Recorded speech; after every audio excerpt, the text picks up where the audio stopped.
Hello again. This is the second part of the last episode of Rantbox TV, where we were discussing I'm Thinking of Ending Things by Charlie Kaufman, as discussed with myself and Noomi Spook. Hello, Noomi Spook, once again. Hello. Okay, so without further ado, final questions. Jacob's worldview stems from platitudes espoused in the media, and they're not enough to sustain him as a person. He is a self-confessed sugar junkie. That's the last question. I'm reading that out again like an idiot. I'll now read the question I'm supposed to read. The war between himself and the woman is a framing of himself and his adjustment to the modern world's attitudes, views he's had to work out through reviews, films, and snatched conversation, never through a relationship. Discuss. Yeah, I mean, well, I agree with you. I mean, he's clearly never had a relationship, and he's formed his views of the world through the media that he's consumed. But also, I think a lot of it is really telling about how his view on himself and how he thinks others see him. So that's maybe a good time to bring up the conversation that the narrator has with the janitor. So it comes to the point in the story when they've shared their first and only on-screen kiss, Jake and the narrator, which is disrupted by a kind of, pervy voyeur who doesn't seem to be in any way realistically able to observe them. The way that the shot is set up, they're in a car in the dark outside the school. The janitor is looking through a hole in the wall that's lit on the other side. Like, those two shots are clearly not in the same, they're not in the same proximity. They're not at all. And yet it is established that he's viewing them having this intimate moment, the only one in the film. And I suppose that's saying a lot about how Jake views himself, or how he views others, his view of how others see him as this creepy voyeur who is, that's his only role in kind of intimate relationships, is to observe, and that women find that creepy. And then when the narrator goes into the school to look for Jake and finds the narrator, and the narrator asks the janitor if he's seen anyone, and he asks her to describe her boyfriend, then finally she speaks from the truthful perspective of her and how she met Jake, which was in a bar, and there was a trivia night, and it's a kind of like alternate version of the story that we heard around the dinner table, but this time they never actually spoke. And that she says, it's kind of one of those weird situations where the other person is staring at you for too long, and is a creep, and she wishes that her boyfriend was there so that she and what's so interesting about this is that I think that the way Charlie Kaufman writes this female character, even though she's not real and she's a figment of Jake's imagination, she is quite feminist, or the way that she talks about women and the kind of boundaries that women want to set around themselves are fairly easy to comprehend in terms of like feminist values, like don't be a creep, or at least, you know what I mean? It's like, I can relate to the way that she sees the world. Yeah. Maybe feminist is too much of a strong word in terms of that, but I just mean that it feels like an authentic place for her to be coming from, but at the same time, it's a really damning perspective for him to have of himself. Well, that's the thing, isn't it? He's such an unreliable narrator that you are kind of confused to an extent as to who it is that's talking through Jessie Buckley's character. Because even though it is an authentic representation of feminism, it's easily something that Cale could have written in various different reviews that he has used to create. He's like Frankenstein in that way. Yeah. But the thing is, I feel that what he's done there is just, that's why it's so great, is that it doesn't necessarily mean one thing. I mean, for me, I always view the narrator as a version of him and his thoughts, as we touched on earlier or in the previous video. That for me, I always feel that Jessie Buckley's character is a way for him to view himself through the eyes of others, whether or not those thoughts that his thoughts are taken from his readings of feminist film reviews or whatever, where he's getting these opinions of himself from. It's a universal truth, isn't it? The way that we view ourselves, the way that we think others view us, is through the lens of the way that we understand the world, and the what we consume helps us to form our perspective on the world around us. So he's doing that through his perception of what he's doing is he's using his understanding of feminism to weaponize this imaginary woman's thoughts against him. Yeah, it's self-negating, definitely self-negating.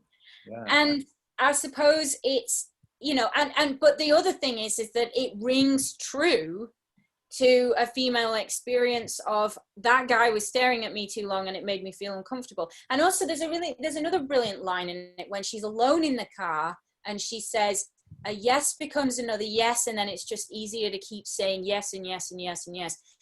And again, you're viewing it through that kind of duality of, this is a really interesting kind of nuanced look at women's kind of passiveness in relationships, and that being a kind of misogynist expectation or internalized way that misogyny kind of comes out through female behavior in relationships.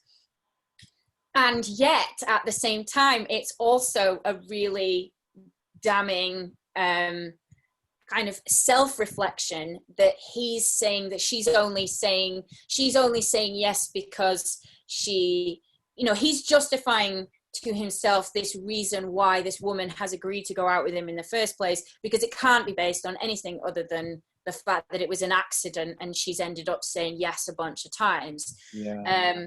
And so it's doing both things simultaneously, and it's doing both very well. So for me, it doesn't really matter which one is the most or is the truest or the closest thing to what Charlie Kaufman originally meant by the character. Yeah. We can all differ in our opinions on what that might be, but for me, it's irrelevant, because like either way, it's equally powerful. Yeah. Do you remember those like choose your own adventure books? And inevitably, at some point, no matter which decision you made, you'd end up at a certain point. It's just like that. So that's my geeky mind, just like playing out there. I love those books. I have one called The Mysteries of Chimney Rock. I've still got it somewhere, and it's like all crispy on the edges from like how many times I like, you know, turn the pages with my like sticky hula hoop fingers. So we've got, okay, so say hello. They won't come if they know it's me. Jacob says this to the woman when they approach the ice cream parlor, or the narrative even. So he's aware of how women see him, to a point where he's actually prompting a part of himself to actually approach the counter. Do you have any views on this at all? Yeah, because I found that part quite interesting, because he says that to her. Yeah. But then when the girls who work at or the women, young women, I should say, who work at the, what's it called, the name of the place? It's the Tulsi Town. They're fascinated with him. Yeah, they can't take their eyes off him. And that wasn't what I was expecting to happen there. That was weird. It was really weird, and I loved it that it was kind of playing with my expectations a little bit there, that they were staring at him and laughing at him and kind of almost goading him on and being, it was the most kind of attention that he'd received all of the film, really, and yet he turned his back on them and wouldn't look back at them. And I haven't really got very far in like in what I feel like this scene means in terms of the wider plot. I just knew how it made me feel, and it was just very uncomfortable. And then the girl with the rash was interesting as well, because she, when Jake goes to get the ice cream from her across the counter, you see their hands for a moment. He also has a rash, and there's a really quite frightening moment when the girl with the rash tries to stop the narrator from leaving. Yeah. And says, you don't have to go any further, you know, you can stay here. You don't have to go forward. And my reading of this was that maybe the girl with the rash was a girl at the school where he worked that was actually quite kind to him, and that they had a sort of straight kinship. Maybe they never even really spoke, but there was just kind of an affinity there because she was an oddball that didn't fit in with everybody else. So is he. Or maybe they were friends or something, because her saying that to the narrator is her basically asking him not to kill himself, I think. For sure. I have a lot to say on the rash in the moment. Okay. But yeah, Jacob can't have his ice cream. He says he can't have any more in a film which, with such a premise, is something just a something. Does it always have to mean something? I mean, for me, the ice cream thing, I think we maybe touched on that, because if I just read that as like, he's not getting any pleasure out of life anymore, that he thought that he wanted something and then he can't, he doesn't want to eat it. And yeah, you know, that he just wants to put it in the bin, and it becomes a source of frustration that he needs to get it out of the car, that it's spilling everywhere. And that actually it's just annoying, like a source of other people's fun and happiness and joy is just annoying, and it needs to go in the bin as soon as possible. And it was a mistake to pursue it. Yeah, I mean, I wanted to bat for the other team for a moment in terms of people who can become frustrated when it comes to watching this guy's films, in that they feel that the conceit is that they have to work with the film in order to get meaning, which for me, that's beautiful. That's kind of what it is. You get that, maybe arguably easier with novels. That's the idea. You're playing detective, but people might feel that they're being shortchanged when it comes to this film, and it means that everything you're seeing has to be decoded beyond someone telling you directly what it means. So that's why I wanted to bring that up there.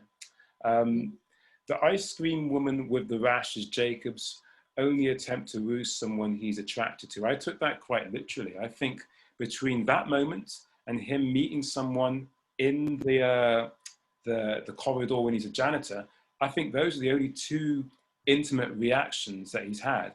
The first one based partly on what you've actually triggered, in that he's thinking about something where if only he played things differently, maybe something could have happened, you know?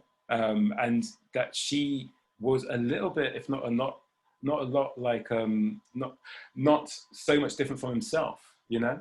But yeah, that would be so tragic if those two polar situations, or 2 points, are the only intimacy you've had with the opposite sex. I mean, what does that do to your mind? Well, you know, it leads to you freezing to death in a van. I think that's what it says in Just to Your Mind. You could have said that in a completely different way, but yeah, there's pigs, there's nudity, all sorts of shit kick off. Closing stuff, right? So, has he read everything he quotes? Is he aware that he's become what he hates about the impact of media in the life of those who've avoided living? Because he's aware of himself, like he knows, based on his conversation with himself, that his own opinions aren't his. Yeah, I mean, I think he's read all of the things that he's quoting in it, because otherwise how would he know to quote them back to himself? No, he may have read a review about some such. He may have seen an essay on some film, but has he truly experienced it? You know, well, we see like love. He seems to be able to have a relationship in this fantasy, but he's never had one. So therefore, isn't it a meta example of the film reviewing ourselves in terms of the encyclopedic way that we have when it comes to taking in pop culture? There's no time, so why not just read the review, have your opinion, talk about it on face crack, and move on? But yeah, I see your point. But the thing is, with that example, I think that he's had nothing but time, you know, and that also the fact that those books literally are there, existing on his bookshelf, open at the page with the poem that she read out. That he knows every line in the song of Oklahoma. Like, I think he's done nothing but immerse himself in this, and that is why his perspective on the world is so bleak, because the stuff that he has aligned himself with has been the things that have continued to perpetuate his depressive state.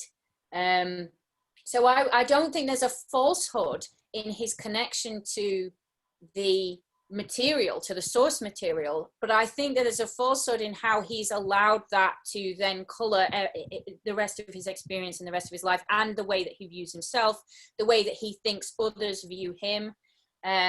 So I think he's addicted to the things that make him depressed, and those things then make him more depressed, which is the classic thing about depression, really, isn't it? It's that you wallow and you stay there, and it's warm, and you want to stay in your comfortable depressive state, and that these things that he's latched onto, like the poem and things like that, of things that he's using to go back into that space. You know, the narrator cries when she reads the poem out, and she reads it to us. She breaks the fourth wall and looks directly into the camera in that moment.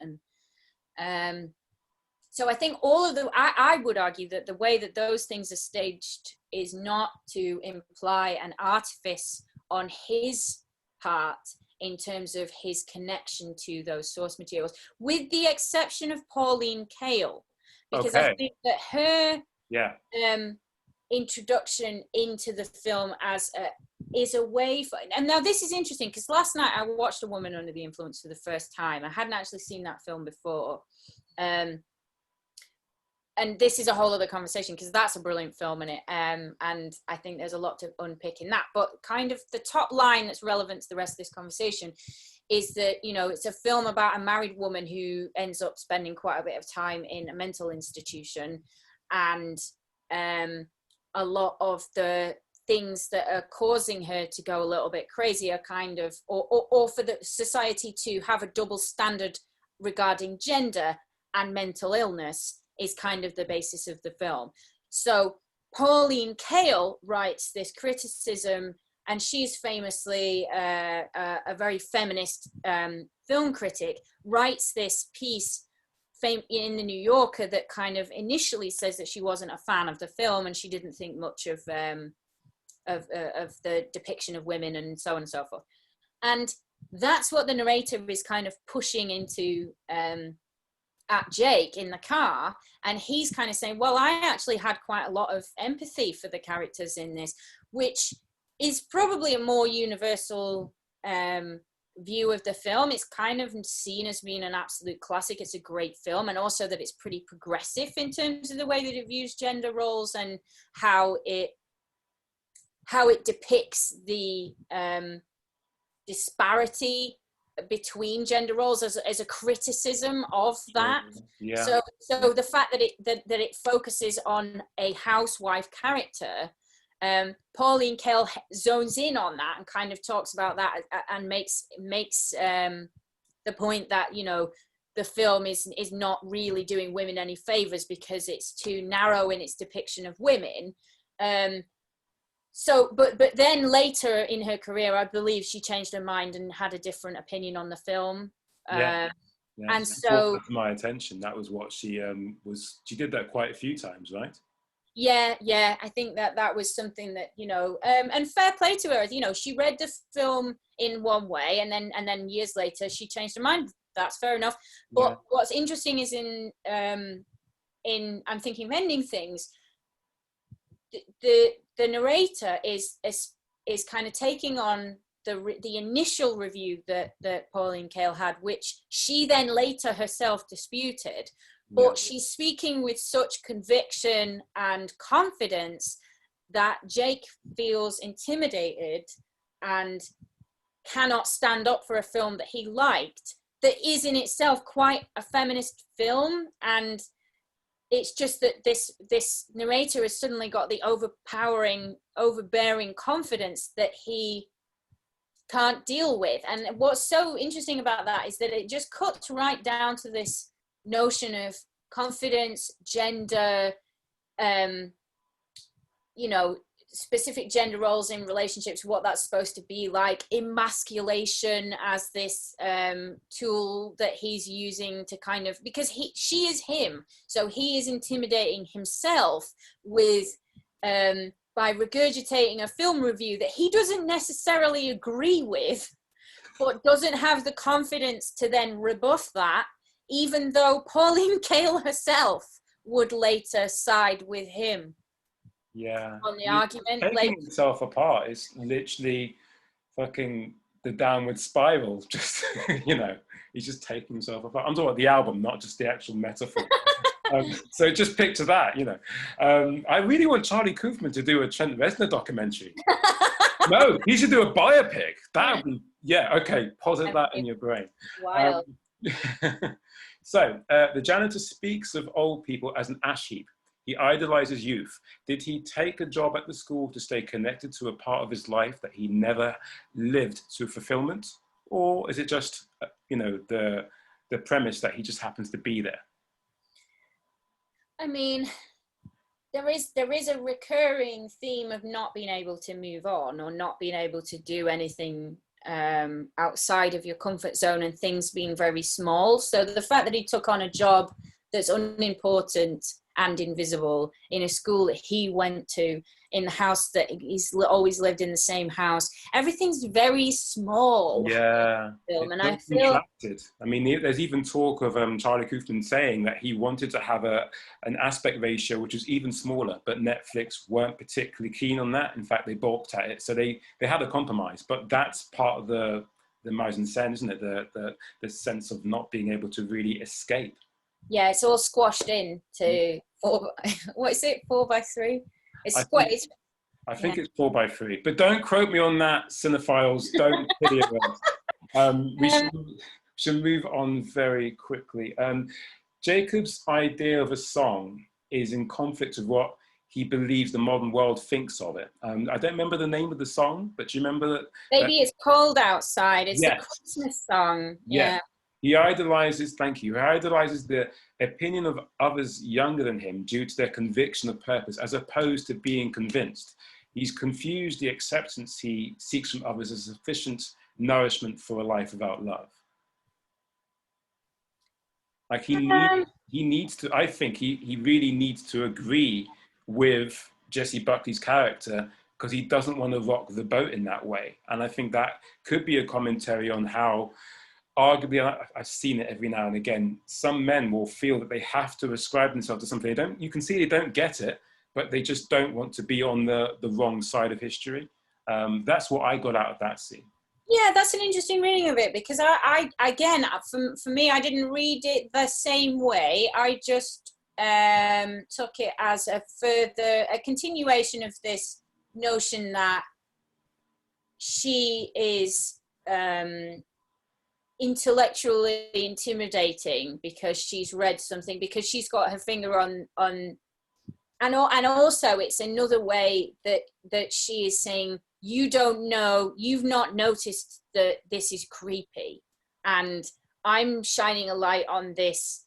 And so it's another way that he is telling himself that he's a creep and that women wouldn't be interested in him. Yeah, I mean, he's from a different time where he's closer to original records release. So for him, he can't necessarily get his mind around the idea that it could be any other way other than this really lovely paean to love. But now that we have the modernist example shouting in his ear saying this is how the world actually is, if you really look at it, He's Yeah. conflicted. Yeah, it's alienating him from, from contemporary culture. Yes. It's reminding him that he's a creep and that women don't like him. And it's making her cleverer and smarter than him, that she's noticed something about the song. So it's doing all sorts of things. Yeah, yeah, yeah. Like a good film should. Yay. So we have the narrator's admittance of societal pressure to give out her number is something Jacob overheard. I think we talked about that earlier, either on the other video, either on TV or in a corridor at school or in a think piece. This thought has become his own. Wait, say that again. So The narrator's admittance of societal pressure to give out their number is something Jacob has perhaps overheard, either on TV or in a corridor at school or in a think piece. This thought has literally become his own. Just going to plug in my laptop, but yeah, what do you think of that? I mean, yeah, it's similar to what I was saying before about her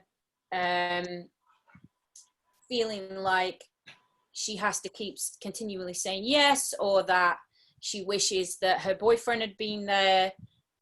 All of these notions of the way that women view men, regardless of where he's got them from, whether or not it's from, like overheard conversations of women in the school or something that he's read.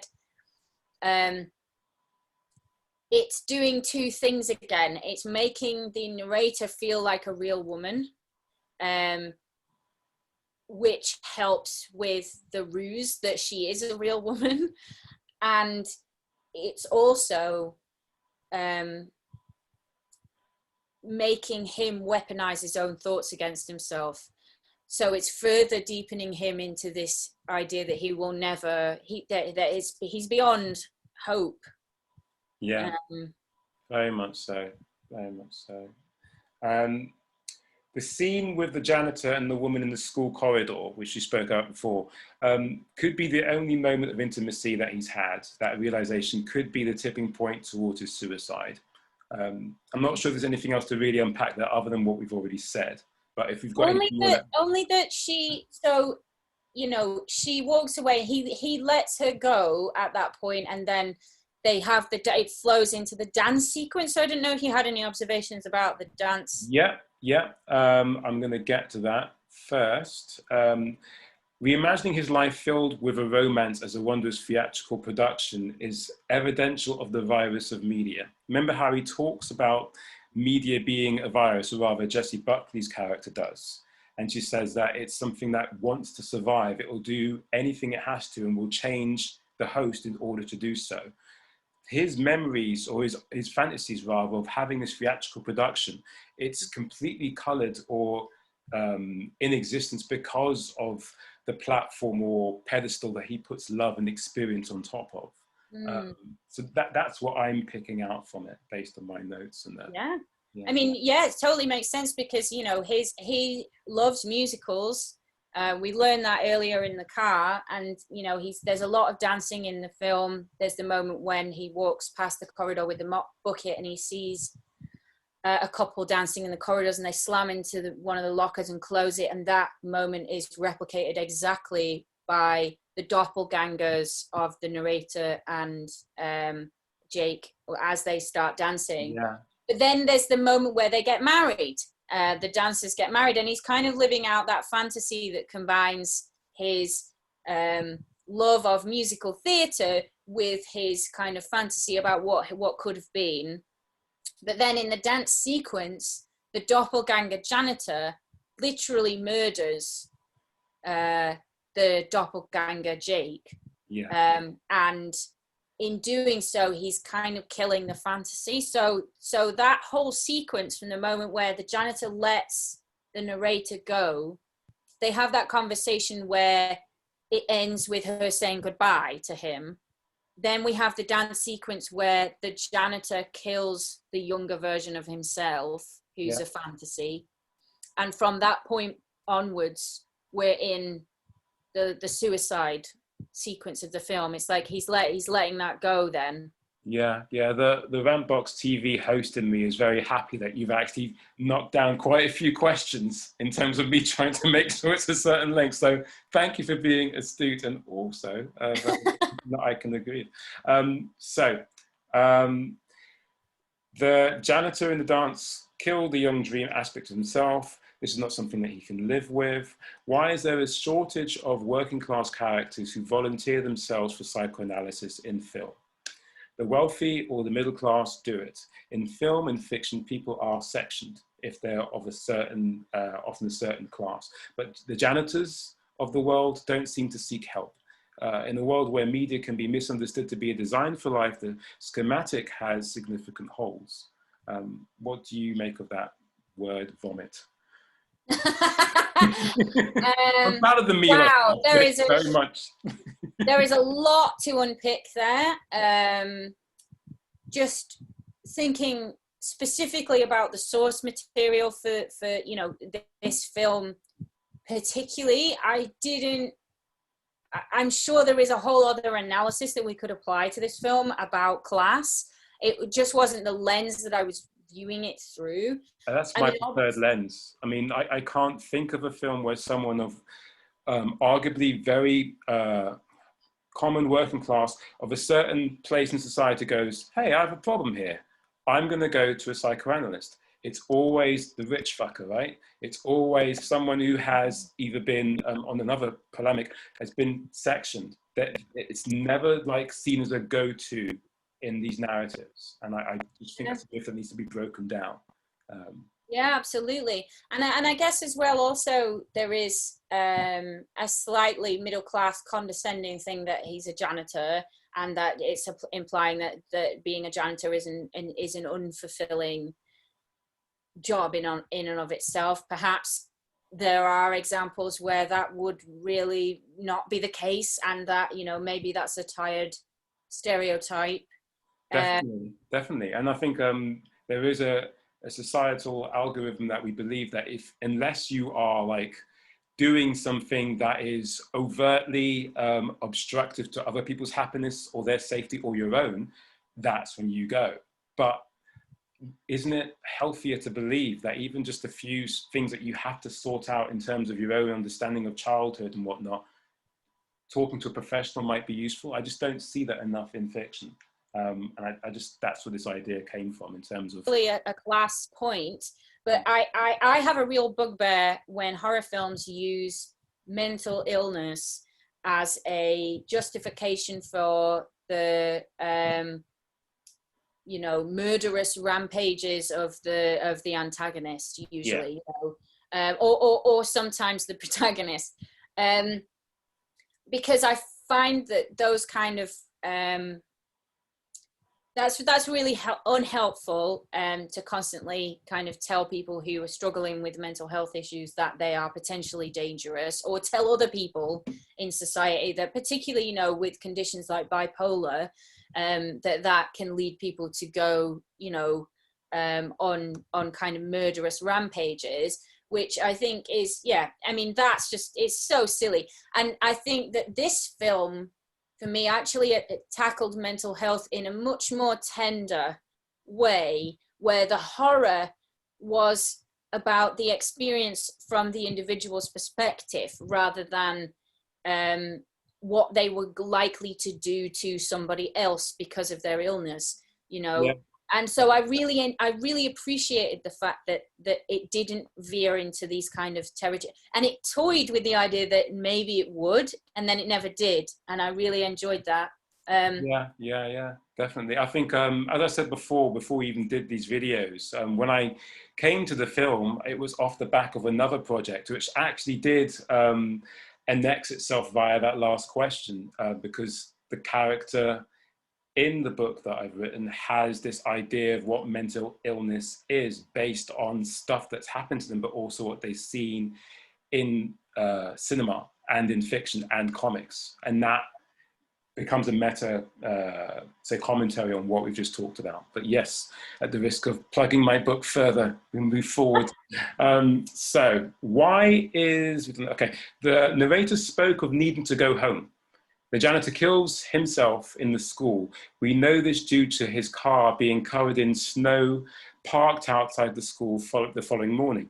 The final shot is arguably a landscape imagery that only means something to us, the audience, because we're privy to the architect of the piece. Can we hold people to account if the work we present to them is seemingly without enough universality? Can we increase the universality by living extraordinary lives, or can we bypass it by the accumulation of knowledge on the lives of extraordinary people? That's a lot of questions in there. Yeah, It's literally the last question, so I'll just... You're challenging me here. There's I'm trying not to. I just want to talk to you, Noomi. I don't want to challenge you. Life's too fucking short. We're in the middle of a fucking pandemic, okay?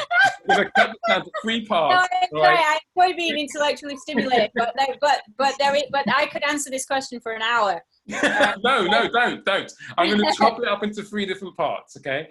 Can we hold people to account if the work we present to them is seemingly without enough universality? I mean, are you asking me whether or not I think that people can be held accountable if they're not on board with the work because the work is too obscure? We're having the same conversation that the father had with the son. He feels he needs to see some motherfucker in the portrait for him to be connected to it. Right now, we're seeing the janitor, we know he's killed himself because the car is covered in snow. It's framed to look, in my mind, like a callback to the idea of landscapes. It means something to us because we know about that guy. We know what he's been through. So therefore, are we being unfair to anyone that hasn't seen the film and saying, hey, what do you think of this portrait? Or landscape even? I mean, well, but the point, so I see what you're saying. The thing is, though, he's illustrating the point that a landscape can be imbued with a lot of meaning even without anybody in it, because you're aware of what that means. And so us having watched the film up until that point and seen the last landscape portrait image of the car with him, you know, dead inside it, even though we don't see that, we know he's dead in there. And so we feel a lot, or at least that's the idea, if you've understood it. But at the same time, there are loads of people that have watched this film and have got no idea that that's what's happened, and they don't have any idea about what the film is about. And so they could get to the last image and just go, well, that was shit. Like, maybe. I don't want to give them that disservice. I think there's a certain type of person who will watch this film and want to understand and extrapolate meaning from it, right? Yeah, true, yeah. So I think that's what's going to happen. And also, do you think he's actually in the car? I think I got the impression that he went into the school, committed the act there, and the snow is showing that he never drove home. I thought he was in the car because he took his clothes off in the car. And the narrator says at one point, I wonder how long it would take to freeze to death in here. So I think he takes his clothes off, and I think the pig leading him back into the school down a white corridor is like him going to heaven, and he doesn't have any. How can he imagine heaven? He can't. So it's literally just a corridor leading him to the performance that he does on the stage, where he's saying goodbye to all of his. It's like he's finally, you know, he's on the stage. He's doing Oklahoma, and that's his white light at the end of the tunnel kind of thing. Wow. So I think he stayed in the car, and I think he's dead in there. Okay. A somber note to end on, but we're not ending yet. Questions are over. Noomi, everyone, is a director. She's done shit, man. All right, so respect. Noomi, what are you doing at the moment that you want everyone to know about? So the main project that I've got going on at the moment is that I am launching a YouTube channel. It's called InCamera, and you can find us at YouTube/InCamera TV.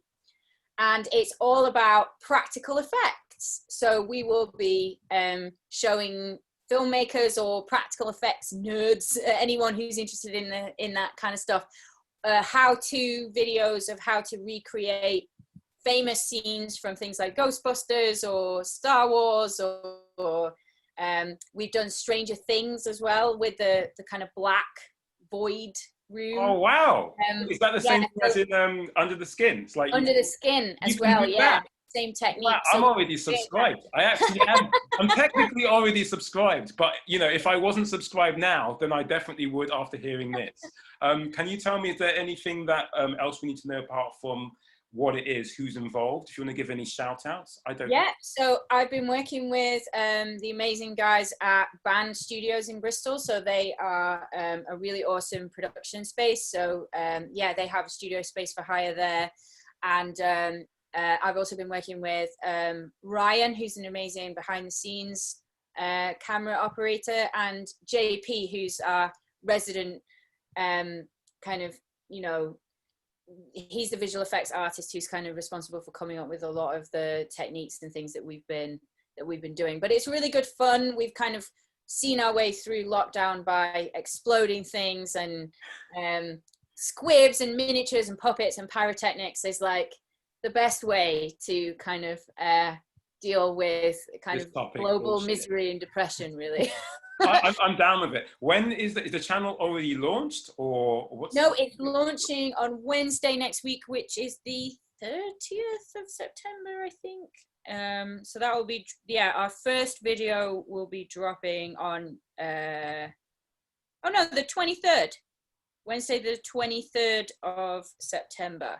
Cool. Is our launch date. And so yeah, so that's exciting. It's so exciting. So, I mean, it means, sorry to interrupt you, just I'm very excited for you. I'll let you finish in a moment, but it means that when people seeing this, the actual YouTube should be out. So once you finish this, go and check it out. Sorry, you were saying, Noomi. Yeah, so basically we're hoping that we'll be providing a kind of source of inspiration for filmmakers, but also actual templates and things like that, you know, eventually once the channel's been going for a while and hopefully it does well, so subscribe please, then yeah, we'll be able to kind of sort out packages of assets and things like that other filmmakers can use from some of the stuff that we've done. And we've got a couple of I'm not going to mention any names, but there are a couple of people in the wings who we've been kind of planning doing some interview episodes with, who may or may not have worked on some like pretty famous things. Awesome. So there's all that to come, and yeah. Sounds intriguing. I'm so happy that you skirted the actual island of reveal, because hey, they should go to the actual video YouTube and find out for themselves via that channel or conduit of knowledge. Noomi, thank you so much for so many thoughts. Thank you for having me. This has been so much fun. This is great. I don't think we ever have to talk about the film again. Well, not for some time. I'm sure that the need to do so will happen, but this has been great. I hope we can have you on the show again soon. In fact, there is a film called Cuties, which has made everyone become quite polarized. I intend to watch it very much after actually recording this. If you're keen, I know you wanted to do a review on it, would you be keen to come back and maybe talk about your thoughts? Of course. Yeah, I would love to. Brilliant. Thank you so much for your time. And thank you for watching Rantbox, everybody. Check out the channel. What's the name of your channel again? What's it called? InCamera TV. InCamera TV. There you go. Have a lovely day or night. Bye-bye, people. Bye.